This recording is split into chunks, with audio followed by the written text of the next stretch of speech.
It's time for NFL Daily. Today, we break down every Week 13 matchup, including the Patriots taking on the Buffalo Bills. If the Bills have any hopes at the postseason, they'll have to beat Big Brother in the AFC East. Skull baby, the Vikings have a huge matchup versus the Falcons. It's a potential playoff duel. The Falcons have to win to keep pace with the Saints and Panthers.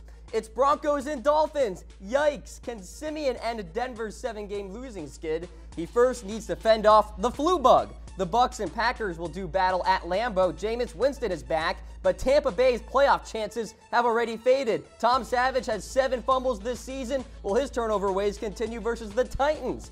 And it's Jimmy G time. The 49ers will take on the Bears. John Fox is trying to save his job. We have updated coaching hot seat rankings. More QB changes. Geno Smith will start for the Giants, while the Raiders hope to keep their slim playoff hopes alive.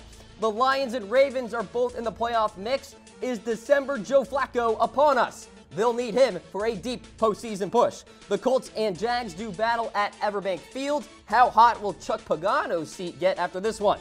The Rams won an emotional game versus the Saints. They'll have to stave off the pesky Cardinals led by one Blaine Gabbert. Is turmoil mounting for the Chiefs? They head on the road to take on a capable Jets squad. Alex Smith versus Josh McCown? No! The Chargers hope to continue their winning ways versus Cleveland. Watch out for LA to perhaps steal the AFC West. The Panthers and Saints will face off in a huge game. The big story is whether or not Marshawn Lattimore will suit up. The Eagles have a big test against the Seahawks at CenturyLink. Carson Wentz will have to attack that porous Seattle secondary. And the Steelers take on the Bengals on Monday Night Football. Expect lots of hard hitting in this one. News, highlights, and analysis coming your way. Here we go.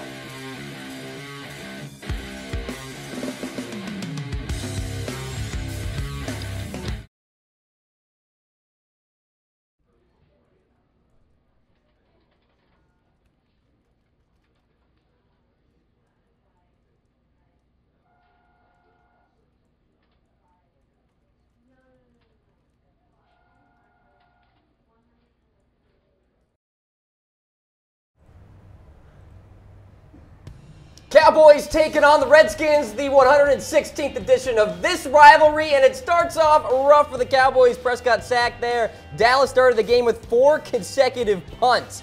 This is going to be Kirk Cousins, though, intercepted by Jeff Heath, and Heath takes it past the 15-yard line.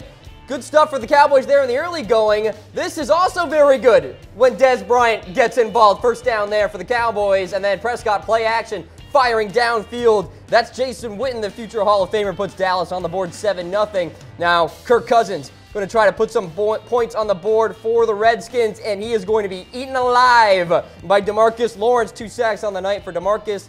That led to a Dan Bailey field goal there because Cousins coughed up the football. All right, punting situation for Washington here. And how about Ryan Switzer? This is why they drafted the guy. He goes 83 yards for the touchdown. The Cowboys up 17-0, nearly at the half. But first, we have a Kirk Cousins touchdown throw to Ryan Grant. So the Redskins do cut into that deficit there, 17-7 at the half. But the Cowboys wouldn't be stopped. Classic Dez Bryant catch there for the touchdown. 24-7 Dallas. At this point in the fourth quarter, Redskins in desperation mode. Cousins firing. That's picked off by Anthony Brown. And the Cowboys go on to destroy their bitter rivals. 38-14. The Cowboys are at 6-6 on the year. The Redskins fall to 5-7. The Cowboys stay alive in the playoff hunt. The Redskins are essentially out of it. This is NFL Daily. I'm Cam Rogers. That guy right there is Harris Rubenstein. We thank you for tuning in to this program here as we preview all the Week 13 matchups across the NFL.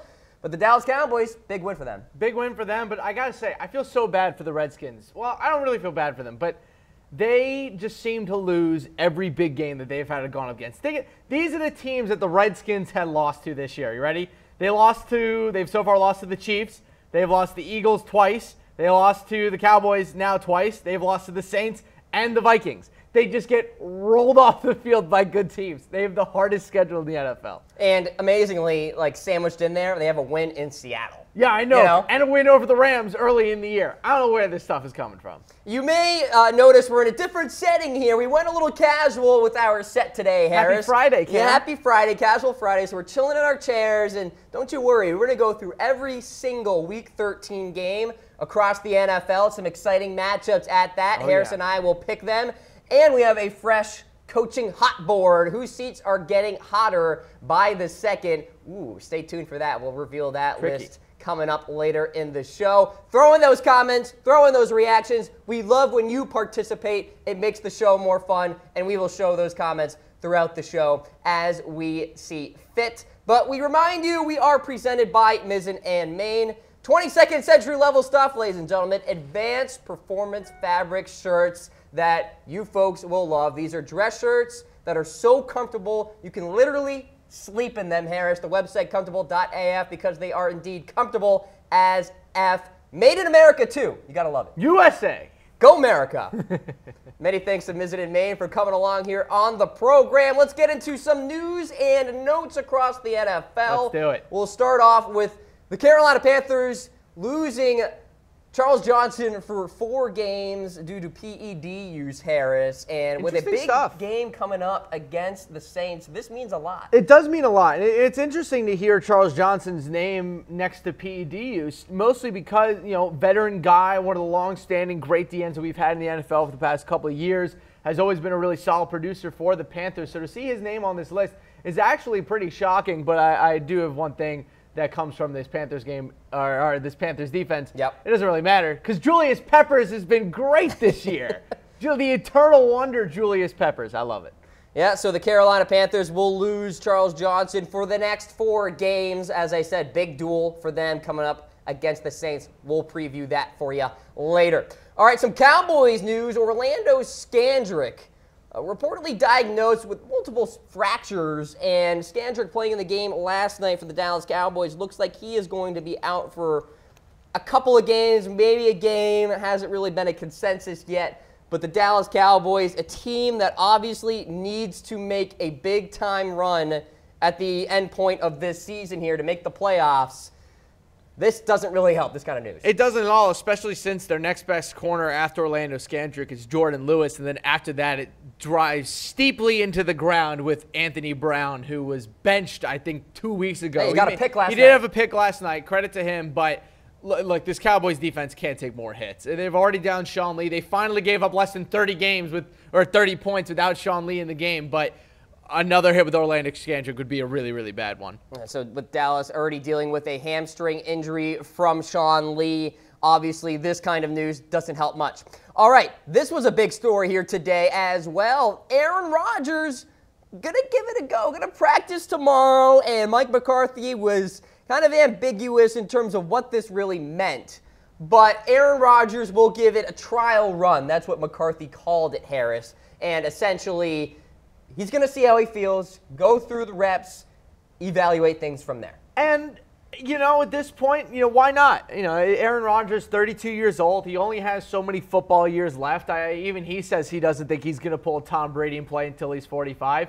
So if you're the Packers, you absolutely are okay with this happening. And is there any point? But right now, does it matter? They're always, do you know why? Because there's always a point to bring back Aaron Rodgers. Because you never know. Remember last year with the, you know, RELAX and that whole stuff? The Packers are not in line for a playoff spot right now. But you're trying to tell the Packers, who by all means are a team that is meant to win right now, to not bring back their 32-year-old, maybe the best quarterback of all time quarterback. I think there's a point to bring him back. Will it bring this to the playoffs? Probably not, but I see the reasoning behind it. All right, so Aaron Rodgers going to throw a little bit, going to practice a little bit tomorrow. We'll see what happens going forward with the reports. We'll know more information tomorrow, of course. All right, throw in those comments, ladies and gentlemen. We are going to get into our game previews now. We'll start off with a 1 o'clock Eastern game on CBS. The New England Patriots taking on the Buffalo Bills. The Bills will be without the services of Kelvin Benjamin for the second straight week, Harris. And so with that, that means that Jordan Matthews is going to be the #1 guy? against the Patriots defense that is averaging only 13.8 points a game for the past 7 weeks. Cam, the line is 8.5. That's too low. Line's too low. Look, I'll put it this way. And I said this on the Mitchell Renz's Fantasy Rumors podcast. The Buffalo Bills' run defense with Marcel Darius before they traded him was first in the NFL. Since they traded him, 30th in the NFL. The New England Patriots have been running the ball very effectively over the past couple weeks. Dion Lewis, Rex Burkhead, sometimes like a Mike Gillislee when he isn't a healthy scratch. They've been running the ball really well. And I think in this game, you're going to see a lot of ground and pound for the Patriots instead of maybe the usual passing attack that you'll see. I think we're going to see a lot of running and a lot of clock management against the Bills. You're absolutely right, Harris. I think that's going to be a big Dion Lewis game, a big Rex Burkhead game for the New England Patriots. You look at the secondary for the Bills. It's solid. Safety to corner. Tre'Davious White having a great year, the 7th-ranked corner according to Pro Football Focus. E.J. Gaines having a great bounce-back campaign compared to 2016 when he was not very good. And the safety tandem of Poyer and Hyde have been really solid. I love Carlos Hyde. I thought that if you go back and you actually watch the old Micah Hyde, excuse me, I'm Jordan Poyer, Micah, they're combined into one person. I actually mentioned that I thought that Micah Hyde was going to end up being one of the best free agent signings we had this year. I mean, he was a ball magnet at Green Bay. I was stunned with all the issues they've been having the past couple years in their secondary. They would let Micah Hyde walk. I was absolutely stunned. He's been great for them this year, but that linebacker core without Zach Brown, who left for Washington this past year, and now with Marcel Darius gone, Kyle Williams really isn't the same player he used to be.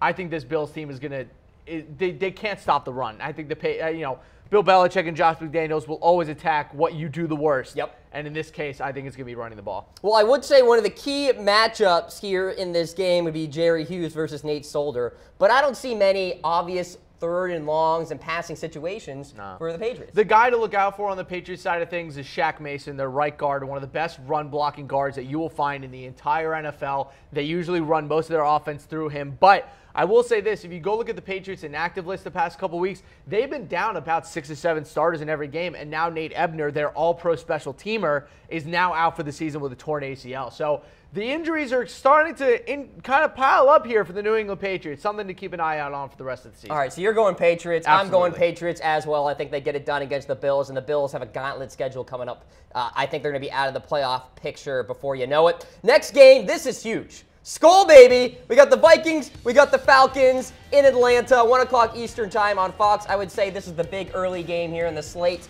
What do you think about this matchup, Aaron? And Fuego, both of these teams. It's awesome. We get 2 of the hottest teams in the NFL going toe-to-toe in Atlanta and Mercedes-Benz Stadium. I'll say this much. I think this game means way more for the Falcons than it does for the Vikings. The Vikings have this division locked up. I mean, the Lions, led by the perennial loser Matt Stafford, have not, they're not going to get anywhere. The Packers are done, and the Bears are 3 years away from being a Super Bowl contender.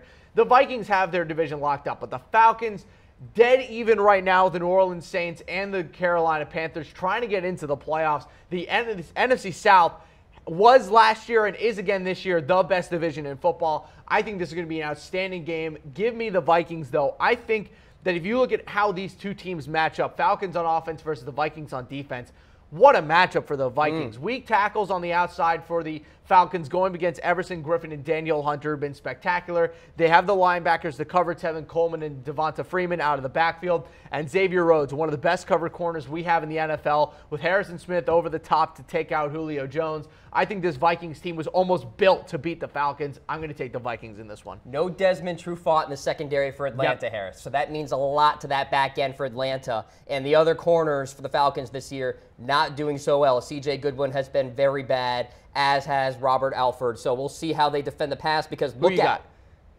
I'm actually, with all that said, throwing up my wow face. I'm going Atlanta. Ooh, Atlanta. I think Atlanta finds a way to win this game. Cool. I think the pass rush with Claiborne and Jarrett get after Case Keenum. That offensive line from Minnesota, it's not as bad as it was last year, but it's not elite. So I think the Falcons can have their way at home, feed off the crowd. I'm throwing up my wow face. Give me the Atlanta Falcons in that one. All right, next game here, Harris. We won't put our audience through a lot of pain with this one. Broncos at Dolphins. Trevor Siemian, Jay Cutler. This is what dreams are made of, as Hillary Duff would say. Unbelievable matchup here, ladies and gentlemen. One for the ages. I don't know where to go with this one. Look, these two teams have lost seasons right now. I got one for you, Cam. I have a question, and this is something you can answer for me. Is there a worse team in the NFL outside of the Browns than the Miami Dolphins right now? Because I really don't think that there is. They're not only are they playing the Broncos, they're playing the Broncos at home and are still favored to lose. How bad do you have to be favored to lose against the Broncos on the road? That's how bad the Dolphins are. With the 7-game losing skid for Denver. Yeah. On a 7-game losing streak. Oh, my God. This Dolphins team is it's so funny kind of how much their season turned. Because this is something that I think you and I have talked about this off air before. Yeah. Teams take the persona of their quarterback. Always. This has happened throughout all of football, from college to the NFL. Sometimes to their coaches, too. Exactly. So the Dolphins the past couple of years, they play well in some nice moments, but for the most part, they've been generally pretty average. Just like Ryan Tannehill. Now this year, Ryan Tannehill goes down. Here comes Jay Cutler, and the team struggles. They get lazy. The stars don't perform, and they stop caring by the middle of the season. Cam, what starting quarterback does that sound like? Gee, Ayers, I don't know. Who? Would it be Smoking Jay Cutler? It is Smoking Jay Cutler. All right, I'm forcing you to pick this game. Broncos. Who you got? Broncos, somehow. All right, yeah. I think the Broncos find a way to get it done as well. I have faith in that defense to create some turnovers and some short fields for Siemian and company. So we do have a weigh-in in association with the Dolphins here. We briefly talked about this last night. Do the Dolphins have their franchise quarterback on their roster right now? We're looking at Matt Moore, Jay Cutler, Ryan Tannehill, Harris. You know, it's difficult to say, but I'll put it this way, Cam. As of right now, the Dolphins have, and give me a one quick second here. Yeah, the Dolphins have 96 million reasons to make Ryan Tannehill their franchise quarterback because they signed him to a 6-year, $96 million contract for the start of the 2015 season. Currently on year 3 of that season. So far, they have not made the playoffs, and since they signed him, they have gone 6-10. Well, last year they did and got blown off the field. Look, this Dolphins team, they got a lot of working to do. I really thought that Adam Gase was going to be the guy, and after last year, we kind of saw it. But as of right now, man, Ryan Tannehill has to go through a full ACL recovery and improve on an already kind of average NFL career. I just don't see him making the big step. So I'm actually going to say no to this weigh-in, Cam. Yeah, I would say no as well. I think the Ryan Tannehill experiment is essentially all done. He's never thrown for over 27 touchdowns in a season. You're going Denver. I'm going Denver in that one. Let's go to the next game here. In the 1 o'clock window, we got the Tampa Bay Buccaneers taking on the Green Bay Packers. Jameis Winston will get the start in this one. Not much playoff significance here, Harris. The Buccaneers are unfortunately becoming NFL fodder. They're the filler team that teams are just beating up on. And it's kind of sad because we all thought they had so much talent on this team and that all they needed was to kind of take that next step. But the line is a pick 'em in this, which is kind of stunning to me. I think this smells to me Green Bay Packers, Lambeau Field, legendary franchise against the middling Buccaneers. That's what this smells like to me. Brett Hundley's been playing kind of well the past couple of weeks. He played great against the Steelers. We'll see, though. Jameis Winston is, we believe, coming back to play in this game. He will be starting, He will be starting in this game. Maybe they try to start making a run to make it look good towards the start of next year. But I think the Packers are going to take this one. Also, Aaron Jones might be back for them. However, Ty Montgomery now on IR with that wrist injury. That's right. So it's going to be up to the young running backs for Green Bay, Aaron Jones and Jamal Williams there. Yeah, I mean, this is a tough one for me, too. I'm going to take the home team, though. I think the Green Bay Packers play well. They were pretty inspiring, actually, against the Steelers on Sunday Night Football, Harris. So I think they carry that momentum into this game. Meanwhile, for Tampa Bay, they lost 2 of their starting offensive linemen. Yikes. Most notably, their star right tackle in Dotson. So that's obviously a big-time injury for them. I'm going Green Bay. Harris is going Green Bay. Next game here, this one at 1 o'clock on CBS. We've got the Texans taking on the Titans. Hey, Harris, the last time these two teams played, Deshaun Watson took it to the Titans. Yeah, they scored, 57 points or something wild? It's a lot different now. Yeah, it's a lot different now because the tables really haven't turned, but I'm telling you, I feel so bad for this Texans team.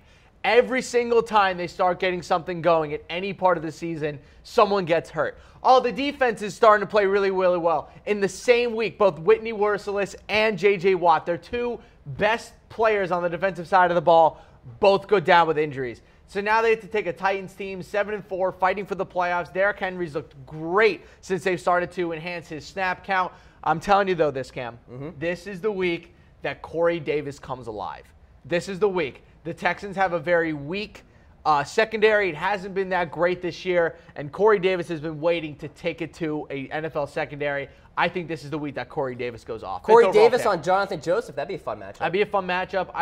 Alongside with the rest of the Titans' weapons, Rashard Matthews taking up space, Eric Decker, Delaney Walker. I think this is Corey Davis's week. So you like the Titans in this one? I do like the Titans in this game. Look, I can't put any faith in Tom Savage. If the Texans had Deshaun Watson, they would have beaten the Baltimore Ravens on Monday Night Football. They had Tom Savage. He leads the NFL in fumbles. Not great. Harris, he hasn't started every single game this year. How many fumbles does he have? He has 7 fumbles. That's an insane amount. He's only started 4 games? So bad. Wow. So bad. All right, you're going Titans. I am going Titans as well. I'm throwing up my wow face. For the folks at home, throw up your respective reactions. We have a reaction poll for every single matchup, so be sure to participate. Throw in those votes. We'll be tracking them as we have the next game on our slate, the San Francisco 49ers at the Chicago Bears. Jimmy G has Jimmy arrived. G time! Now, there's a lot of intrigue in that game because of that, right? Oh, yeah, for me at least. I don't know about for the rest of the country, but look, I'm so excited to see what Jimmy Garoppolo can really do. His 2 starts, or I guess start and a half that he had with the Patriots, he was fantastic. I can't really beat around the bush. He was great against Arizona the first game he started for the Pats, and he was also pretty fantastic in the first half against Miami. They were winning 24-0 by the time he got hurt with that shoulder injury. I'm really excited to see what he can do. Again, I say this every time I'm on air. We talk about Jimmy G. I think he has the potential to be one of the 10 best quarterbacks in all of football. I think he's pretty fantastic. I think the 49ers are going to win this game. I think that Jimmy G is going to walk into Soldier Field and show the Bears what they missed by not drafting him a couple years ago. Guys from Illinois, went to Eastern Illinois, Chicago Bears fan growing up, and they didn't draft him. They let him slide, and now they're going to pay for it. I know Mitchell Trubisky is nice, but they could have had Jimmy Garoppolo 3 years ago and probably already have a franchise QB. Yeah, I'm going to go 49ers too, Harris. No Adrian Amos in the secondary there for Chicago. Could see some opportunities down the field for the San Francisco 49ers, Marquise Goodwin, etc. I will take Jimmy G. I'm throwing up my heart in that one. All right, folks, we are indeed presented by Mizzen & Main. This is NFL Daily. Cam Rogers. That guy right there, Harris Rubenstein. Mizzen & Main, fantastic performance fabric shirts that I swear you will love. It's 22nd century level stuff. We're not talking about the cheap shirts that your uncle wore to the 1970s homecoming dance, Harris. This is top of the line stuff. Check out their website, comfortable.af, because they are indeed comfortable as F. Harris, you are somewhat of a clothing aficionado, right? A little bit. I try to get around a little bit of fashion here and there. I think my girlfriend would say otherwise, but she is getting me a couple Mizzen & Main shirts for the holidays. Very, very excited. They're a great holiday gift. Most people would be very upset to get clothes for the holidays, Christmas, Hanukkah, Kwanzaa, whatever it is that you celebrate out there. Or if you celebrate nothing, get yourself a present anyway. Get yourself one of these shirts. There you go. NFL Daily presented by Mizzen & Main. All right, let's get into some coaching hot seats, our rankings of the respective coaches that could be getting fired pretty darn soon. We'll start off with number 4, Chuck Pagano, head coach for the Colts. Harris, this is more of a stale situation, it seems, in Indianapolis at this point. I think with new leadership, the new GM this year, time to make a change and bring in a new coach. And you know what? I think a lot of people look at this Colts job and say that it's bad. I actually disagree. I think that this Colts job would actually be a good one to snatch up for any incoming head coach. You already have 2 quarterbacks, when Andrew Luck comes back healthy, you have 2 quarterbacks who you can start NFL games with. Marlon Mack is a very solid running back to build off of, along with Frank Gore. T.Y. Hilton, the great option on offense. Jack Doyle's a solid number 1 tight end. They have a great GM in Chris Ballard. I know Jim Irsay is kind of a nut, but they have good people in leadership positions on the football operations side, at least. The defense is trending in the right direction. Malik Hooker, before he went down, was fantastic for them. Year, yeah. He was great, and then they found a hidden gem in a guy by the name of John Simon at the linebacker position, but having a great year for them as well. I think this Colts job is a good one. I just think you're right. They kind of reached their peak, with their peak. And it's sad. I think Chuck Pagano is actually a good head coach. I really do. I'll put it this way. It hasn't been fair for him. Management has been awful for him. This is going to sound really bad, so bear with me here. Okay. If he had not gone through the incredible journey with his whole cancer diagnosis, I don't know how much longer he actually would have stayed as a head coach. Because before, if you remember, going back the past couple years before that, there were a lot of rumors that he was going to get fired that offseason. That offseason, he was going to get fired. I'm not saying he's riding that. I'm just saying that this was a long time coming. It was kind of like John Farrell with the Boston Red Sox. Like, they were going to fire him. Things happened. They kept him around for the last couple years, and now it's time to officially move on. Okay, Chuck Pagano falling in at number 4. Number 3, reportedly his seat is safe, but I'm not buying it. Hue Jackson, head coach for the Browns. Look, when you go winless in a year, it's not only embarrassing, but it's frustrating, and you want to make changes. And I got to say, the Browns actually have something to build off of. They have a quality front 7, at least when Jamie Collins is healthy. But look, Emmanuel Ogbah's really good on one of the ends. Myles Garrett, first overall pick. Jamie Collins when he's healthy. The defense is solid. McCourty having a great year, too. Yeah, the defense is solid. They just can't figure out the quarterback position. They passed up on Carson Wentz for whatever reason. They passed up on trading up for Mariota. They didn't draft Deshaun Watson. They just keep, for whatever reason, they won't invest the right picks and quarterbacks. I know Deshaun Kaiser is very talented, but who would you have rather drafted? Deshaun Watson at 12 or Deshaun Kaiser at 52? Well, probably Deshaun Watson. Hindsight is 2020. Even without hindsight, even going into the Although, draft. yes, there were not glowing reviews of Kaiser coming out of college. I mean, I was a bigger fan of Kaiser than most coming out, but sometimes you need to put a little bit of credence if the head coach of Notre Dame comes out and is like, hey, this kid was a detriment to our football team. Yeah. I'm not the biggest Brian Kelly fan, but sometimes you need to listen to the adults. Is it time for Jackson to go? No. Not yet. Because what are you going to do? Who are you going to bring in that's going to do better? I actually like Jackson a lot, This dude's been in the NFL for 30 years. Who are you going to bring in that's going to do a better job than him? Not that he's doing a great job in the first place, but there just aren't a lot of options out there. You're going to bring in another 1-year coordinator to get fired after 2 years? Like, what was the guy's name? Pettin? Mike Pettin? Mike Pettin? No, thank you. He was a goon. No, thank you. All right, so Hue Jackson, number 3 in our coaching hot seats. Number 2, this seems very likely to me. I feel so bad for John Fox. John Fox, head coach of the Chicago Bears. Poor John Fox. He thought he was going to come into the year with a certified contender. They were going to draft him a wide receiver in the first round. He was going to have Jay Cutler. The defense was growing. He could do his thing. And then what do? They traded half of their draft for a quarterback that they didn't even ask him if he wanted. Because you know why? Because he's been on the firing table all season long. This was never his job that he could ever win out of unless they made the playoffs. He's the bridge. He's the bridge to their next franchise head coach. And that's all that he was ever going to be when they hired him. And that's what was kind of a shame. Because John Fox, in my opinion, is a fine NFL head coach. Kind of along the lines of Jeff Fisher, but they did John Fox wrong. They never gave him a legitimate shot at the future of this team. People forget. Took him to the Super Bowl against those Patriots not too long ago. Well, kind of long ago, but still. A long time ago. All right, so John Fox at number 2. This one, the most obvious Boo. name. He should be fired literally yesterday. Ben McAdoo, head coach for the Giants.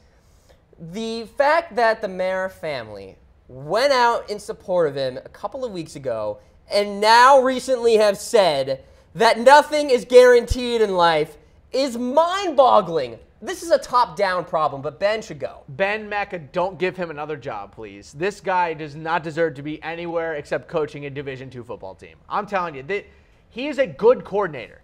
He was a good offensive coordinator with the Giants. He actually boosted Eli Manning's career averages to an extent. He got a lot out of Odell Beckham Jr. But some guys just aren't fit to be NFL head coaches. They can't handle the pressure, they can't handle the big market, and they can't handle the expectations. So they gave a 2-year offensive coordinator the head coaching job of the New York Giants, taking over for a first ballot Hall of Fame head coach in Tom Coughlin, and said, go win a Super Bowl. No, it didn't happen. I'm telling you, I think that this entire situation with the New York Giants has been a complete sham. This is an organization that has had some fantastic head coaches in their career, between Tom Coughlin, Bill Parcells. They've pumped out some of the best. This is a storied franchise. They've pumped out some of the best coordinators that the NFL has ever seen. And for whatever reason, they decided to give Ben McAdoo a 2-year offensive coordinator the head coaching job. Why not? Why didn't they give the job to Josh McDaniels, a guy who had been an NFL offensive coordinator for 4 Super Bowl teams, alongside of being an NFL head coach before and now understanding with a lot more energy than this guy. Exactly. He clearly could not handle the pressure of the New York market, and whatever guy they bring in, because Jerry Reese is getting fired too. You bet your biscuits he's gone. Whatever head coach they bring in better be a big name and better be big time, because they cannot afford to waste more of Odell Beckham Jr. I'm sorry, they can't. If you're Odell Beckham Jr., why stay? What are you staying for?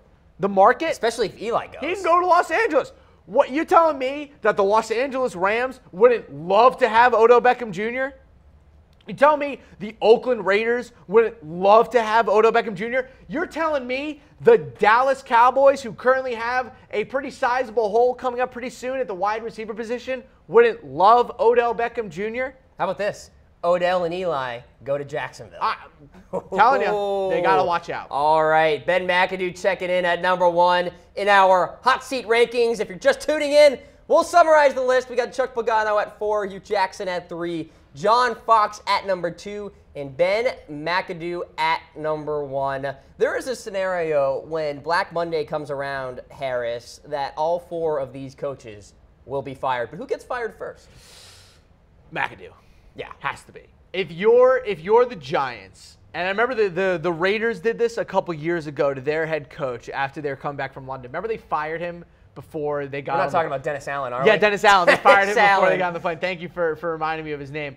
The New York Giants should fire Ben McAdoo before he even gets on the plane after their last game. Well, they play. Do you think that doesn't really work? They should pull a Brett Bielema and just like. Oh, hey Ben, right, immediately after the game. Hey, Ben, oh, yeah, you're fired. Yes, they absolutely 100% should. I'm sorry. The fact that not only has Ben McAdoo taken this team to just terrible depths, he took Eli Manning down with him. I'm not an Eli Manning fan, Cam. You know this. I do not think Eli Manning is good. You have no reason to like him. No, but guess what? I can at least respect the fact that he's a 2-time Super Bowl winning quarterback and deserves a little bit more respect coming from a franchise that's 2-9 this year and coached away the last good season of his career. They scapegoated the best quarterback in franchise history. I can't believe it. All right, folks, throw in those votes in the respective reactions for who you think gets fired first in the NFL. Speaking of those Giants, they have a game this week. They take on the Oakland Raiders in the black hole. Going to be Geno Smith at the quarterback position. Doesn't look like Amari Cooper is going to play for the Raiders. Obviously, Crabtree is suspended, so here comes Seth Roberts and Cordero Patterson. Yeah, it's going to be fun. I mean, Cordero Patterson, he's not a great wide receiver. He's a very fun gadget player, but... kind of a Tavon Austin kind of guy. I'll put it this way. Who does this game matter more for? Well, the Raiders. They're in the playoff. Exactly. That's what's going to happen in this game. You're trying to tell me that a Giants defense that just lost Janoris Jenkins, they're starting Geno Smith. This team's had effort problems all season long, and now you're asking the Giants to get up for a game with Geno Smith as starting after you just benched the leader of the team? Please. The Raiders are going to roll over them. This is going to be a gross game. Raiders favored by 6.5 in this one. Yeah, Harris. This is going to be the swift fist of karma is about to come down hard on the New York Giants. There you go. I'm going Raiders as well. Throwing up my wow face for my pick and that one. All right. Lions at the Ravens. A couple of playoff teams in their respective conferences. The Baltimore Ravens, Harris. They're a team that you got to watch out for in December. They're always a team you got to watch out for. December Joe is upon us, and they have the opportunity to make a deep run in the postseason, I feel, if they can just somehow figure it out on the offensive side. Meanwhile, for the Lions, well, they're in a bit of a hole because the NFC is so deep. This is my favorite. It's one of my favorite games. Went back to Thanksgiving. Not only do we get Matt Stafford against a team with a record above 500, Cam, we get Matt Stafford against a team with an above 500 record on the road. Do you know what his record is on the road against teams with above 500 record? I think it's bad. In his career, it is 2-27. That's awesome. And unfortunately, he is going to lose this game because the Lions cannot be good teams and have not been able to be good teams throughout Matt Stafford's entire career.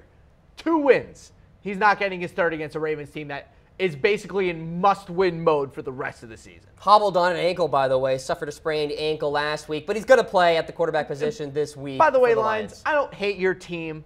I don't. But your team is the epitome of Jim Caldwell. It's just meh. Just like Jim Caldwell. Who you got? Ravens, Lions, wow face for the Ravens, Give heart me the for the Ravens. Lions. I'm taking the Baltimore Ravens as well. They can't be caught looking ahead to the Steelers, though, in that upcoming game for them. So the weigh-in here. Talking about the AFC picture, bear with me. Folks at home, weigh in. Are the Ravens a team no one wants to play in the postseason? Why am I asking this question? You got John Harbaugh. You have a disciplined team. You have a team that has been there, done that. This isn't a joke team like the Titans, the Jaguars that don't understand January, cold weather, playing in a playoff environment. We're talking about a Ravens team that has beaten the Patriots in Foxborough before in 2009. They did the 2012 campaign as well. They did that. You have Joe Flacco, who has a tendency to get hot at random times. Once, but okay. You have a Ravens defense that is turning the football over at an insane rate. They are, indeed. Okay? Are the Ravens a team that should scare other AFC playoff teams? Well, I certainly want to play them, so I don't really know if no one wants to play them. Because, unfortunately, all those things are true. Except one thing is also still true. Joe Flacco's still starting. And it's sad to say, but as we saw in the great Monday Night Football graphic with him with the crazy Raven wings, that was super weird. Yeah, that was weird. Joe Flacco's never gone 4 games without throwing an interception since that 4-game stretch that won them the Super Bowl. And the run game is improved. I love Alex Collins. They found a real steal with Alex Collins at the running back position. But I think, how about this for you, Cam? They will beat a young team in the playoffs. They will beat a Jaguars. So say they take on Jags, Titans, They will beat a Jaguars team. They will beat a Titans team. They will beat a team like they maybe even would beat the Chiefs. This team against the Steelers or the Patriots, blowout. That's another question. Okay. I understand the Ravens have beat both those teams in the playoffs before. I get it. I don't think this is that year. Okay. All right, folks. I'll give you a playoff win, though, Cam. I'll give you a playoff win. I appreciate that. That means a lot. Hey, speaking of the Jaguars, they have a game this week against the Indianapolis Colts. This one in Jacksonville. The Jaguars just lost to the Blaine Gabbert-led Arizona Cardinals. They have to bounce back this week, and it's essentially a toe-to-toe matchup with the Titans in the AFC South for that division. Jags can't let up here. Okay, this isn't as big of a trap game as the Giants-Chiefs games was that I called. Cam, watch out. Trap game alert. Really? Trap game alert. Watch out. Straight up? Watch out. I'm still picking the Jaguars to win. Okay. Trap game alert. I need some sirens going off here because I'm telling you, this Colts-Jaguars matchup, this AFC South is a little bit underrated. I think the Colts can give them a decent run for their money if they get out scoring early, just like the Cardinals did. The Cardinals got out to an early lead against the Jaguars, and they couldn't find their way back. I think that the Colts can get ahead early. The Jaguars are going to be in a little bit of trouble. However, the Jaguars are in must-win territory because you know they want that division. They want that division. They can't lose the division to the Titans. Yeah, I'm going to go with the Jaguars here. The Colts just don't have enough. They just don't have enough. And the offensive line in the previous matchup got overmatched. They were shut out in that game, the first matchup between these two, 27-0. I see a similar story, the same movie. Give me the Jaguars. I'm throwing up my wow face. Let's check in with the next game in our previews. 4:25 Eastern Time on Fox. LA Rams taking on the Arizona Cardinals. Just talked about the Cardinals. They just beat the Jaguars. The Rams just won a big game against the Saints. They too have to watch out for a trap game here, Harris. I might be a little hyperbole here, but I thought that win for the Rams over the Saints was the biggest win for that franchise in maybe almost a decade. I mean, I can't remember the last time the Rams have been able to play a really good NFL football team, match them toe-to-toe, and then also win that game. I thought that was massive for that franchise. That was a huge win for them. But this Cardinals game is going to be really interesting. The divisional games when it comes to the NFC West are always a little funky. I mean, in the Big Toaster, too. In the Big Toaster. All those years, the Rams-Seahawks games, the Seahawks could just never quite beat the Rams. Exactly. All those crazy scores. And mind you, the Cardinals are not out of the playoff hunt. If they win, they move to 6-6 and are officially in the playoff hunt. So I still think the Rams are going to win, but I don't think they're going to run away with it. I think that the Cardinals will somewhat keep this close until the end. Maybe the Rams get a touchdown and a field goal at the end of the game to make the score look a little bit more extreme than it actually was. But I still think the Rams will win.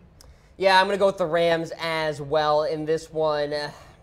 Blaine Gabbert, good for you. You got the win a week ago, but look, the Rams just have so much firepower right now. Even without Robert Woods, Cooper Kupp really picked up the slack a week ago, so I think he continues that trend. Give me the Rams in this one. The next game, another potential trap game alert, if you will. I don't even know if we can give the Chiefs a trap game type of respect here. They are struggling big time. You name me. You tell me, Cam, who's a better quarterback right now, Josh McCown or Alex Smith? That's a great question, I don't know. I think it's Josh McCown right now. Josh McCown has had a great year, and Alex Smith has not been able to throw a touchdown the past 5 weeks. You can't do it. They don't score points anymore. And it's kind of an issue when you're now 6-5. You're barely hanging on to your division lead. Now you have to go into New York and beat a Jets team that has honestly been a pretty tough out. They almost beat the Panthers last week, who are 8-3 now. This is a tough Jets team. I like how they play. I called them a capable team. Yes. I think they are a capable team. They're a capable team, and I'll put it this way. Look at their averages. Scoring offense, scoring defense, 20th and 16th. Do you know what that screams to me? We need an offensive playmaker.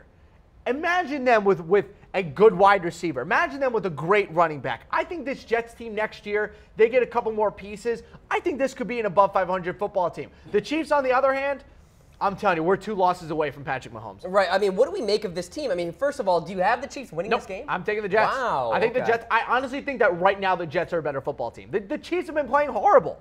It's not even that they've been playing well and losing. They've been bad. They've just been bad. The offense has been bad. And the Jets, they're scoring touchdowns. Robbie Anderson has had a great year. Been great. But the number one storyline in this game, though, Cam, it's Darrelle Revis versus the Jets. Oh, revenge. Very exciting. There you go. Stuff. I like it. I'm taking the Jets. Let's talk about the AFC West here. I'm actually going to take the Chiefs. I think they find a way to win. Okay. So I'm throwing up my heart. But in terms of the Chiefs' playoff hopes in the AFC West, okay, division aside, can they even get a wild card at this point? Do you have the confidence in them that they can make the playoffs? I have the confidence in them that they will end up making the playoffs. I think that they will get a wild card seed. I think the Chargers are going to end up winning this division. I just can't see the Chiefs being able to get everything turning around so quickly unless Kareem Hunt just starts going off again. But for the most part, I think the Chiefs are going to have an issue making the playoffs. I think it's going to come down to the last couple weeks. They have a big game against the Chargers coming up in a couple weeks that might actually decide the entire division. All right, folks, throw in those votes. I think the Chiefs do indeed make the playoffs. Whether it's wild card or division capacity, not so sure yet, but they got to turn it around quickly this Sunday against the Jets. All right, Browns at Chargers. Speaking of the AFC West. Revenge game. Everything's a revenge game. Last year, the Browns went 1-15 and they beat the Chargers after Josh Lambo missed like a 38-yard field goal. This is a different Chargers team, though. They're playing well. Very different Chargers playing team. Really good football. I think this Chargers team is going to blow them out. Blow them out. I think that, look, the Chargers are favored to win by 14. That tells you what Vegas thinks of the Los Angeles Chargers right now. They think of the Los Angeles Chargers what I thought of them to start the season, and they got off to that really stupid slow start because they didn't know how to win football games. Guess what? The Chargers know how to win football games now. Keenan Allen is back and fully healthy. Melvin Gordon is running great. The offense is clicking. The defense is an absolute menace rushing the passer. I love this Chargers team. This Chargers team is so much fun to watch. Yeah, I think the Chargers have their way. Yes. Now, I think it's going to be a bit of a rusty start for Josh Gordon. I think Yeah, everybody out there. What do you think's going to happen with him? Yeah, I think everybody out there needs to temper their expectations. First of all, Gordon's going to be playing against one of the better secondaries in the NFL. Yep. And he's coming back from a long layoff. I think people should really understand that he's not going to go off on the Los Angeles Chargers in this one. Trevor Williams, a great corner. Casey Hayward, one of the best corners in the NFL. Give me the Chargers. Go, Chargers, go. I'm throwing up my wow face in that one. I'm sad that I got hired here before they got brought to Los Angeles, because I would just sing the San Diego Superchargers song every single broadcast. That's every actually broadcast. a blessing in disguise. All right, 4:25 on Fox. This is America's Game of the Week. The Carolina Panthers at the New Orleans Saints. Joe Buck, Troy Aikman, and company at Fox for this one. This is a fun one. This is going to be a good one. This is going to be probably the game of the week. This might actually go a long way to deciding the entire NFC South. And I'll tell you one thing, Cam, it really depends on how healthy the Saints team is.